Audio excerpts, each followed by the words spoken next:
And this doubting quality has made them cowards. In Sahaja Yoga, you should have no doubts about yourself. Because I'm still doing like this, mother, I'm still doing like this, then how? Then get rid of it. I mean, how can I solve your problem if you want to carry monkey on your back? And I'm still carrying the monkey on your back, you get rid of the monkey, finished. It's so simple. I mean, to my simple logic, this is what is the answer. Why do you want to carry the monkey and then come and tell me, mother, I am carrying the monkey? I can see it.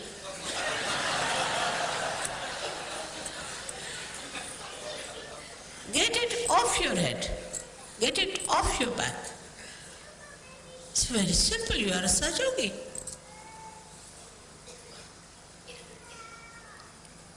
And this is what I found about Russians. They didn't have any monkeys, really. Very surprising. I think there are no monkeys at all there. None of them.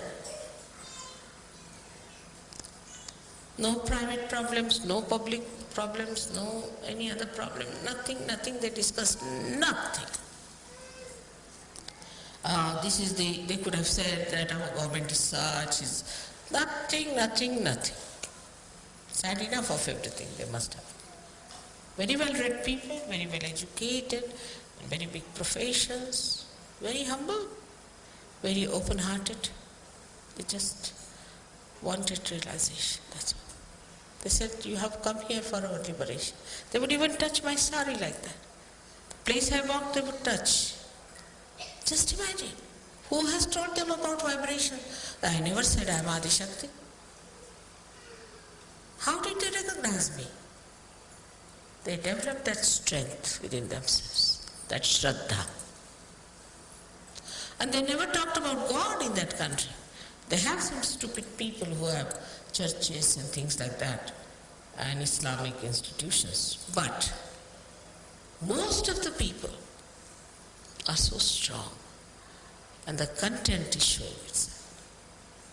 Imagine every time they have a program, even now on follow-on, at least 1,000 people are there. In this England, we can't even get 1,000 for Devi Puja. And they come all the way from thousands of miles, from Siberia, this, that. And they have booked themselves because they are the halls you have to pay for. So, though the Sahaja don't take money, they pay for halls. But the mediocrity, to be on the periphery, not to work it out, take it easy, not the way for Sahaja. We don't have to kill demons. There's no need to join any war or to fight like soldiers as they fought with Devi. Nothing. You have just to take out the negative within yourself, lethargy from you, and work it out. We say mantras, we know what are the powers of the mantras are, but you have to keep them awakened. For that, I have told you 100 times, you must meditate. Not the way to meditate, all right, it's like playing golf, sort. It's not that way. It's a serious thing. You're worshipping Adi Shakti with that complete understanding and dedication. You have to do it, not a mechanical thing. It's not a game. It's something very subtle and special. In no action we can describe it. It is just a very deep feeling. To that depth, no other feeling goes. With that feeling, you have to meditate. And then see the results. Many people say, I've done this, mother, I've done that, still. Because you are not deep enough. It's not how much you pray. It's not how many words you use for prayer, but it is how deeply you have touched the feet of the divine. That is important. So today we have to see that Devi is using her sword to pierce through our heart so that all negativity runs away, and through that she wants to plant the lotus for Shiva to settle down. She wants to take away all that ugliness from within. It's like an operation, but so delicate and so beautifully done. You never even felt it. The other day, somebody gave me a book of all the Devis, and the vibrations are called as pan, that means pulsation. It's correct, no doubt. And it's called as anahata in Sanskrit language, meaning without percussions. But I was reading that book, I said it's like going round and round, up and down, going into this means, that means. How can anybody understand this book is so terrible? While I've said all these things are much more than this, and they know it so easily. If you read that book, 2 pages, you'll get a headache, I tell you. But how the whole knowledge of Sahaja Yoga has come to you so beautifully. It's very remarkable.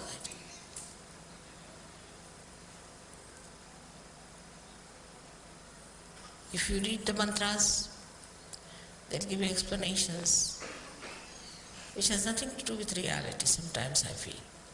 But even if it has, it's so circuitous, so complicated.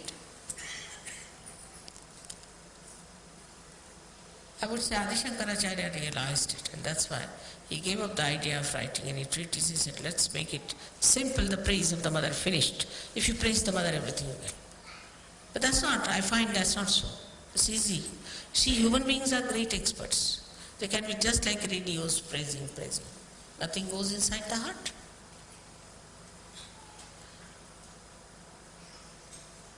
But you have to develop that depth. In Sahaja Yoga, we work through our heart, not through our brains. You have to develop that heart and to receive into it the greatness of other people. Now people can see what's wrong with others very easily. They don't want to see what's wrong with them. Any intelligent man can see that. There's no need to have realization. But a wise person sees what's wrong with him, and he trusts. He trusts himself then because he's wise. He doesn't doubt. He knows he's wise. He knows what's wrong with him and what is to be done. So the work of the goddess is very different today, as you can see it clearly. Of course, symbolically it is the same. But it has become very subtle, very subtle. The first work is to destroy the negativity, which is going on, as you know. The more light comes in, the ignorance will disappear, this light will spread, all the darkness will go away. But you are the lights. You have to put the lights on, and you have to look after your light, and you have to make that light eternal. This is one work which you are doing. This beautiful work of the goddess you are doing is to spread light, enlighten people. The negativity that is around you is not so dangerous as whatever is in you. Today it has become subtler. The negativity has become subtler. It's entered into your being. And be careful. It may any time topple you.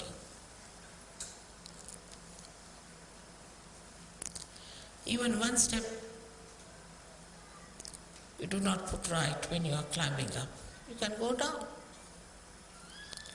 So one has to be alert without tension. You have to be alert without tension. And the alertness grows when the light goes within, you start seeing. Immediately you see, oh, that's it. So I, the so and so, that's it. And you know how to correct it. And you know how to put it right.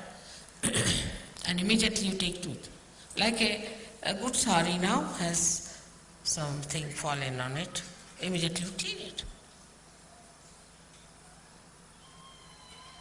In the same way, we have to be very, very alert. Daksha is the word for that. Now this was the work of the goddess before. Goddess used to give enlightenment and goddess used to be alert for you. She would sit like a tigress for her children. They are praying, they are doing puja, they are doing some sort of a home, havana, so the goddess would sit out, protect them from all negativity coming, all rakshasas coming, kill them, they used to do that. But that stage is gone now. Now she's entered into you. So you have to kill your negativity, you become as powerful as your mother. No negativity can touch you. So you can give realization, you got that power very well. And you can watch your defects more than that of others.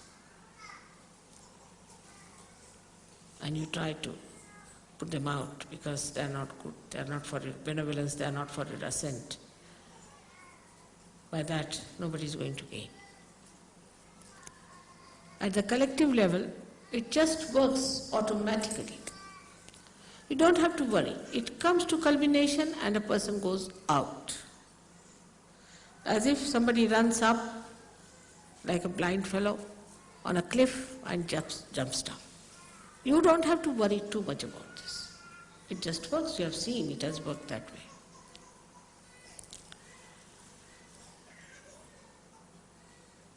Now another quality that you have, to believe that the goddess is working through you. In you she resides. You have got the powers. It's penetrated into you. Is that you can comfort people. You can cure them. You can give them peace. You can give them bliss. But then what goddess has done in you is that she has given you the bliss. You have become bliss. Like they say a cool air conditioner, you get the cool from there. In the same way, if you are emitting bliss, you give bliss to others. But there is no bliss within yourself. But what bliss you can give to others? So a Sahajogi has to be a blissful like the goddess. You see, she has very extreme characters, as you must have known that. She's extremely cruel. She can be very cruel. And she can be extremely gentle. Like two ragas of yesterday. She could be extremely harsh. Extremely harsh. Beyond all human expectations. And she could be extremely mild.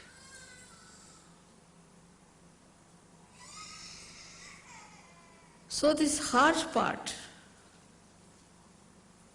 we need not have. It will just work. This part is only kept for the divine.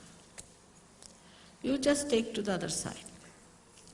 Let this harsh part be looked after by the divine. After all, divine also must do some work. If you do all the work, then what will divine do?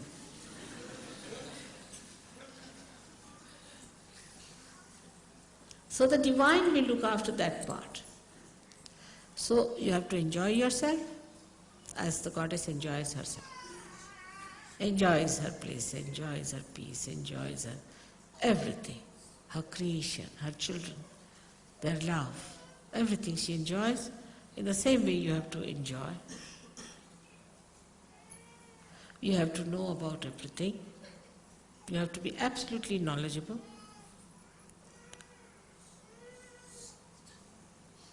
And nothing more is needed but just to say that, "Oh Divine, please protect us." At the most.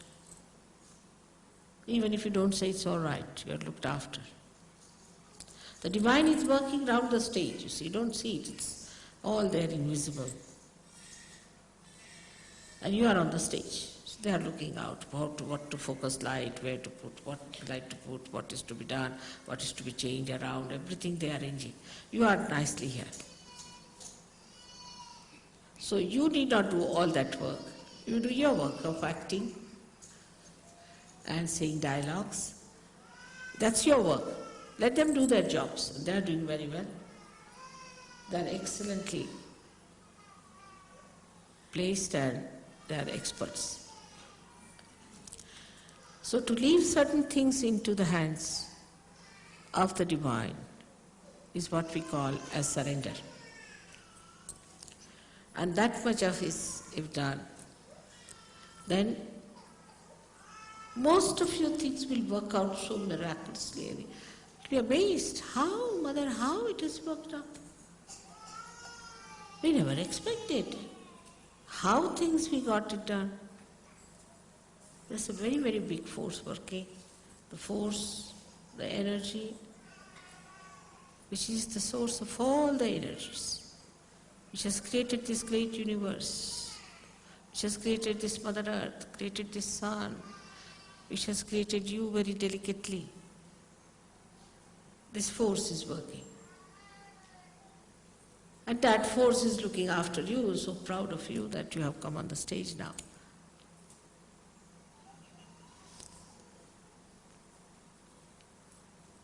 So as it is, we are today praying to the Goddess that help us to fight our negativity within us.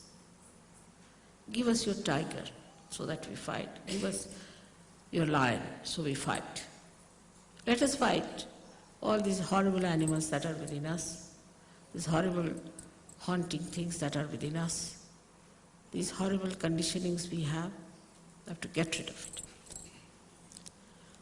Still, if you watch yourself, lots of conditionings are there, lots. You see, if you see, there are covered with very thin curtains and you don't see it, but they are there. Let the tiger enter into all these dens and find out. And you enjoy that, riding over the horse, riding over the lion and riding over the tiger. Like a goddess, why not? After all, children get all the heritage of the mother, don't they? So you have all the heritage available to you, but you have to be worthy in the sense that you have to know that you are worthy. That's all. You have to just know that you are worthy and that you can do it. So again, today we are here to do this puja, which would have been in Perth, but somehow or other it was not so. And is luck for you to have this puja. And it is something of a very deeper nature, very subtler nature. Like your blood it is, because on these 7 days they say the goddess has to wear the red all the time, because it's blood. And the first color you see in the womb of your mother is red. It's the security. One side is the red rag, Another side, it is a security. So for you, it is the security.